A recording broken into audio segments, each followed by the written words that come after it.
Welcome back, everyone. Mhm. I think we have just maybe one or two more to come back through. And thank you to Caleb for managing those breakout rooms. We're blessed with your technical abilities, Caleb.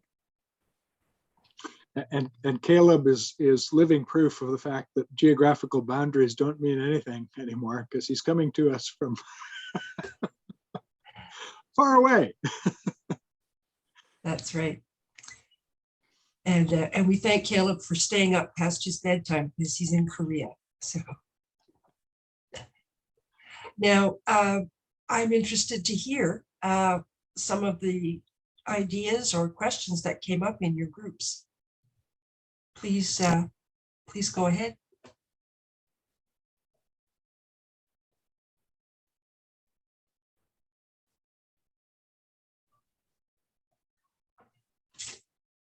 I had two questions actually, Tim, and I wasn't in a group to ask anybody else. So you talked about training in transitional leadership for interim moderators. Is that currently available? It will be. Okay. I'm going to put in a shameless plug. I have a group that meets regularly. They are a group of dedicated interim and transitional ministers, and we are looking at developing a interim and transitional ministry strategy and revamping the strategy for the denomination. And we've had some conversations about this, and there's a chap, Mitch Coggin is his name. He's a PCUSA minister that came to our denomination, is now one of our ministers out west in the Vancouver area. And he just last week taught a course on sort of the basics of transitional ministry. And we were discussing this earlier in the week. And people found this extremely useful and extremely helpful. And so I think one of the things that we're going to be looking at is doing exactly that, providing some kind of trainings for interim moderators. This is, when we hear interim ministry, transitional ministry, we tend to think, oh yes, these special, dedicated, gifted people who do this specific type of ministry. Well, one of the realizations that we're coming to is in this time of transition, we are all in transitional ministry. And so part of this is helping and equipping and training interim moderators in transitional and adaptive leadership skills and strategies to work with the congregations that they are working with, that may not be in a position to call a minister, but to assist them in managing the transition to what is God calling us to. I think we may persuade Mitch to offer the course again and to broadcast it far and wide, publicize it far and wide, and say this is very much worth taking. It would be very valuable if you are an interim moderator. Thank you very much. Are there any other ideas or questions? Please unmute yourselves if you want to ask Tim. Yeah, Tim, I would like to ask you about your transitional ministry and your transitional leadership. You clearly stated that it's only for ordained ministers. And I think there could be a way that it could be differently done. There could be, where we have the minister as the interim moderator and doing the work as directly with church related, and there could be other professionals helping the congregation in the next steps going through the process of change. Is that an option you as a church would consider? Yeah, these are, we're trying to get creative. We're trying to use the resources that we have at hand in creative ways. And so, yes, I think that would be something that we could certainly consider trying. Thank you. Okay. Carolyn had a question. Yeah, it's Dave here. And my question is on the satellite churches. I just don't see how the pastoral care part is going to work. I can understand how you can broadcast a Sunday worship service, but I don't see how you can relate to anything during the week. Basically, to me, this is going way back in time, 100 years or so, when they had the old circuit riders. It's a circuit rider situation with a modern or a 21st century a twist, I suppose. The pastoral care provisions, I mean, pastoral care, a lot of what we do in pastoral care is ministry of presence and being physically present with others. And using the Zoom technology for worship services and perhaps other types of meetings, I don't see that as necessarily taking away from the pastoral care, but instead freeing up time for the minister to provide more of that in-person pastoral care, if that makes any sense. If the minister is leading one service of worship, for example, on a Sunday morning that's being beamed out, if I can use that language, to another two or more another congregation, that will free up some of the minister's time, I would think, for in-person pastoral care. It would be, what it would look like would be worked out. Thank you. Barbara Wilson has a question, and then Doug. Yes. May I share a bias that I have? And my perception is that too much emphasis and expectation of a minister is doing pastoral care. I transitioned from a different church 4 years ago where we had a pastoral care team. The lead was a part-time minister, but it was a composition of 8 people working together, and we had close to 20 people in long-term care in I think it was 11 different facilities, and we committed to make monthly visits, and we established, and we would meet once a month. We prayed for, tracked the progress of each of these individuals, and so we utilized our congregation much more in pastoral care.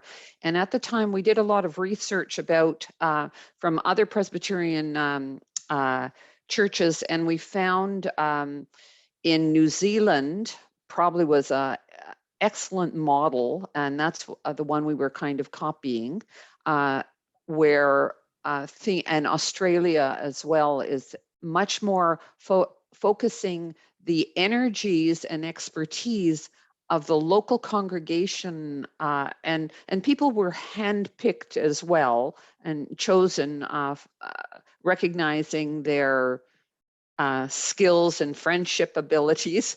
But that was probably one of the most successful things, and it also offloaded some session responsibilities. So we became known as session district number 13.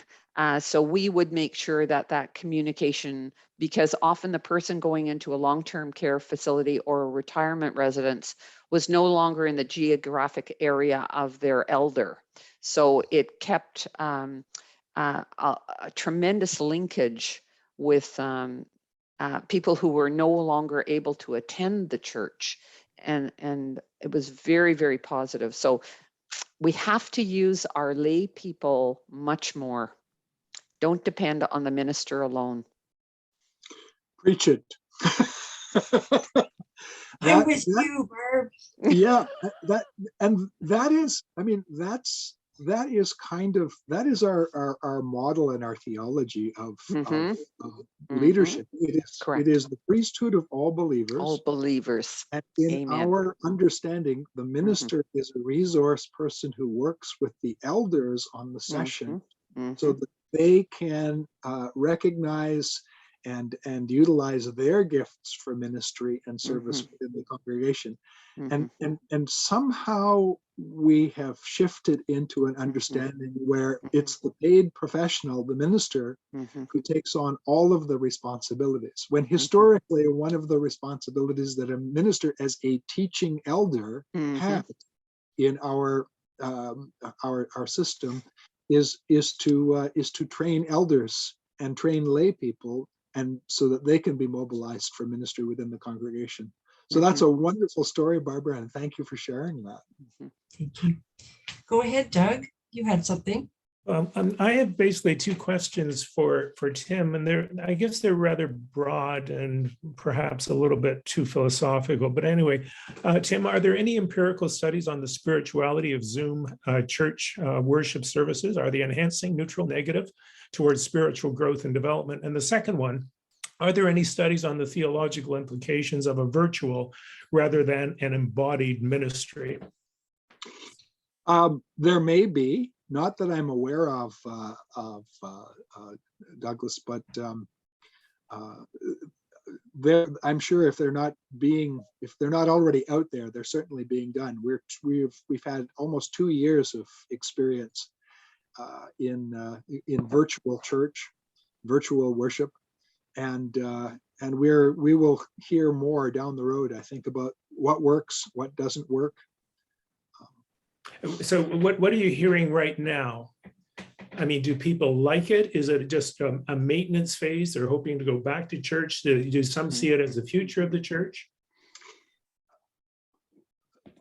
Let me circle back and say, at the beginning of the pandemic, one of the things that we did at the National Church Office was we decided that we were going to embark on a very ambitious program where we would make a phone call to the minister of every congregation in the denomination. And so over a period of about 4 or 5 months, we reached out.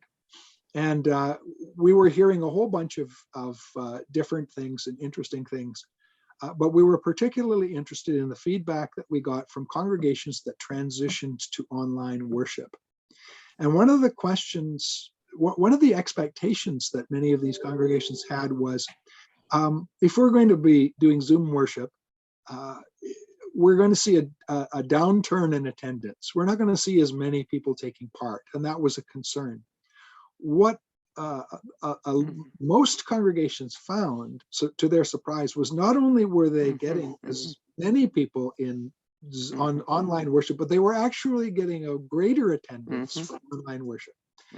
And so the follow-up question is, why is that so, and who are these people? And so much of this is anecdotal, because there's no way of strictly tracking who shows up at a Zoom service or a live stream. But there were a number of different people that were identified. One group was the people who had a historic connection to the congregation, who were members or former members who had moved away, and who, because the services were online, were able to reconnect with their congregation virtually over the miles, over the distances. Another group was what I called the housecoat and slippers folks.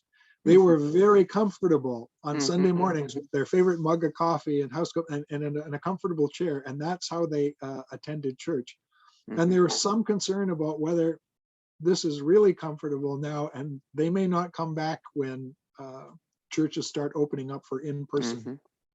Another group of people were the tire kickers. That's what I called them. They were checking out different services, and so they would go from service to service to service to see what was going on. Another group were the folks from congregations that didn't have the human or financial resources to set up their own online worship experience. And so what they did was they joined in with a neighboring congregation, or sometimes a congregation far away.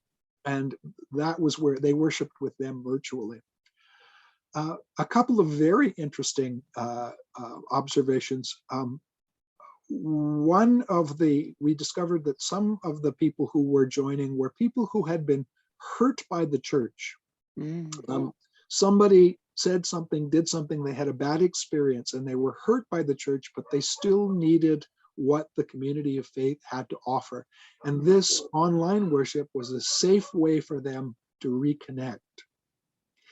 And others were people for whom it was just, they were having difficulty attending a service anyway because of certain associations. You would have, for example, the spouse who said, you know, I can't go back into that church again because all I can see in my mind's eye when I look up the front is my dear departed's casket. You know, and so for them, the building became a place with an unfortunate association, and being able to connect online was more comfortable for them. What does this mean in the long run? Many congregations who transitioned to online worship said, we're going to have to continue to do this when the new normal emerges, because we are reaching a constituency that we're not reaching otherwise with in-person worship alone. And how that's going to play out and what that's going to look like, and the quality of the community of faith and the depth of the spirituality, Douglas, we're still learning that, and we're still figuring that out. And we'll be in a better position, I think, in a year or two to assess that. Barb had one thing she wanted to say, and then I have something I'd like to add. Yeah, just to share with you, we found the same thing with Zoom, that we did get new people joining, and it was family members from other provinces, that sort of thing. But what I wanted to say, seeing the direct impact of people learning to use Zoom, and our congregation is old, like, so we're talking 70 plus, a lot of them. And our minister, Reverend Sipos, spent a lot of time teaching some of our congregation how to use Zoom, just to log on. And it within the first year, there was a ministerial prayer meeting across our the local ministerial group, and 30% of the attendees were from our congregation, because they had gained those skills, and that enabled them to participate outside of our church into something. Anyway, that's just a comment. Thank you. Thank you.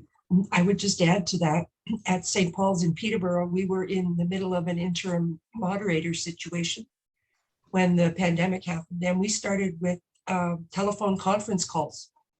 So everybody dialed in, and then one of our techni wizards introduced us to Zoom, and we showed people trained people on how to do Zoom.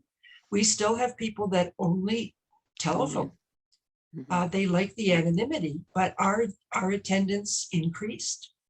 And we went from, other than the choir and the minister, probably 30 people to upwards of 35 or 40 households. And that has been a really enlightening experience for us. So, and we managed to call a minister in the middle of it. So, if I can just add something, that in Balls Over, we went a different way. We started to broadcast our services with a little small transmitter that only transmits about 1.5 miles, but people come in their cars, and we started off leaving them in the cars, and we took the pulpit outside, and we broadcasted them in their cars like a drive-in church service. And that was very well attended throughout the pandemic. And in all but the worst of winter weather, we were able to keep the pulpit in the front doors of the church, and everybody lined up outside in their cars. Extremely well received. And we stopped it once we were able to come back in, and we are going to start it again tomorrow, because we had such a request from different people that weren't comfortable to come back in yet, or they were of such physical challenges that they couldn't get into the church. And it was wonderful for them just to come in their cars, to be able to sit in their cars, to still have the church surroundings there, and to be able to partake in the service.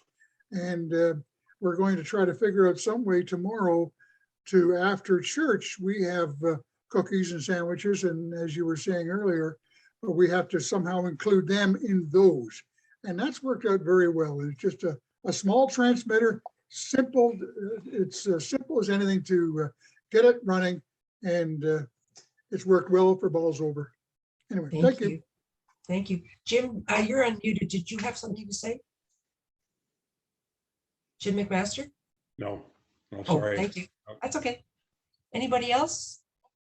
I just want to say I've been continually impressed by the resilience and the creativity of many congregations as they have responded to an unpredictable and an unprecedented situation throughout the pandemic, and made things work.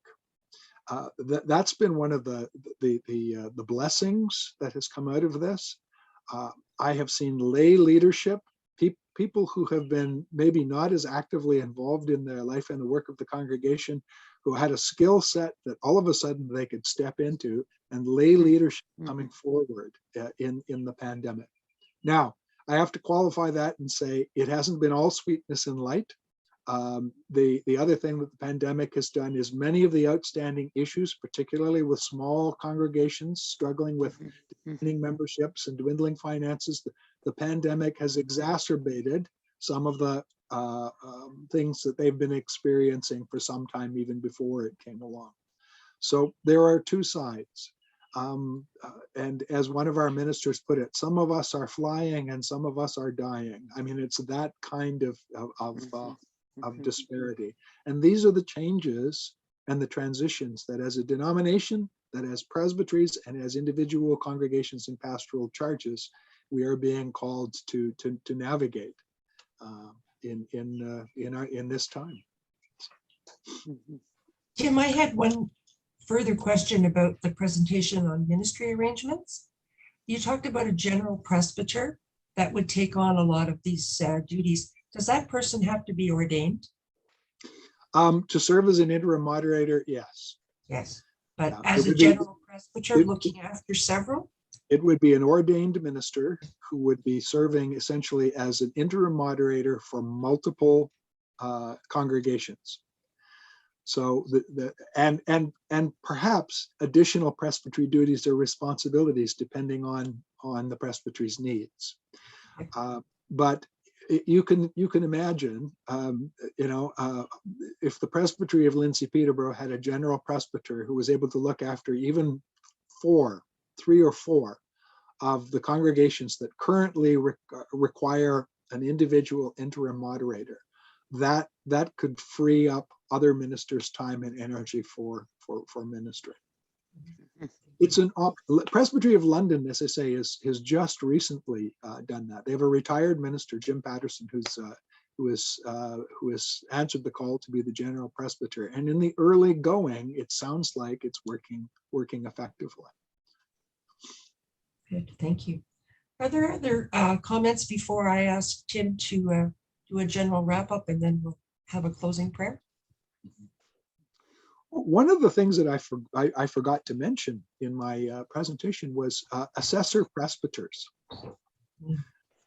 Assessor presbyters, with the Zoom technology and interim moderators being drawn from anywhere, I know of situations where short-handed presbyteries have requested ministers from other presbyteries to serve as assessor presbyters. So they, one example, for example, I know a minister in my own presbytery of East Toronto who is the assessor presbytery in the presbytery of Quebec and is serving as an interim moderator at a small vacant pastoral charge there with the permission of both presbyteries. So that the assessor presbyter option is another one that could be explored. Thank you.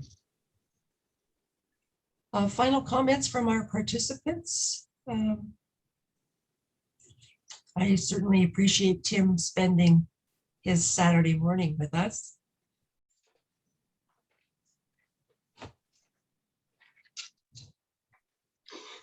It's been my pleasure. And thank you for again, Cheryl, for the invitation, and to the presbytery as well. I hope this has been beneficial, that some of this information has been useful, that it stimulates some thinking, some reflection, some prayer, and some exploration of maybe whether or not one of these options or a variation of one of these options is something that could work for the presbytery and for individual congregations within the presbytery. And as I said, you know where to find me, and you know where to find my colleague Jen DeCombe at Canadian Ministries, and we are here to serve. That's our job and our calling, to be a resource for presbyteries and congregations. Thank you so much, Tim. I really I see appreciate it. that, excuse me, just for a second, I see that this is being recorded. Is that recording going to be made available? And how do we Yes. get it? Yes, next week sometime, it'll be available to everyone in the presbytery. Marvelous. Great, thank you. I'd like to ask my own pastor, Reverend Deborah at St. Paul's, if she would close our meeting with prayer. Thank you, Deborah. Sure, my great pleasure. Dear great and gracious God, we give you thanks and praise for the time spent this morning, considering where you might be leading our individual churches within this presbytery. And so, Lord, I pray that you would give us boldness to try some new things, to not be so afraid of failure. Failure can be excellent. We can learn from failure. And so our job is to follow you. And so I pray that everyone here today will commit to praying over all of the things that they've learned and to talking about these things within their sessions and congregations, and that you would give them a spirit of discernment and wisdom as to which of these alternatives might be a right fit for them. We thank you so much for the wisdom that Tim has shared with us today, and his time and considerable preparation that he put into this, and continue to bless him and Jen DeCombe and others at our head office as they seek to serve your church on a national basis. So we thank you for this time today. We ask your blessing now upon each one here as they go away to consider what they've learned. May they be blessed. May they be led. Speak, Lord, for your servants are listening. We pray all this in Christ's name. Amen. Amen. Thank you, Deborah. Most welcome. And thank you again, Tim. Bye, I'll everyone. I'll send you some cookies. Just down the road. On my Thank you. address? Take care, everyone. Bye.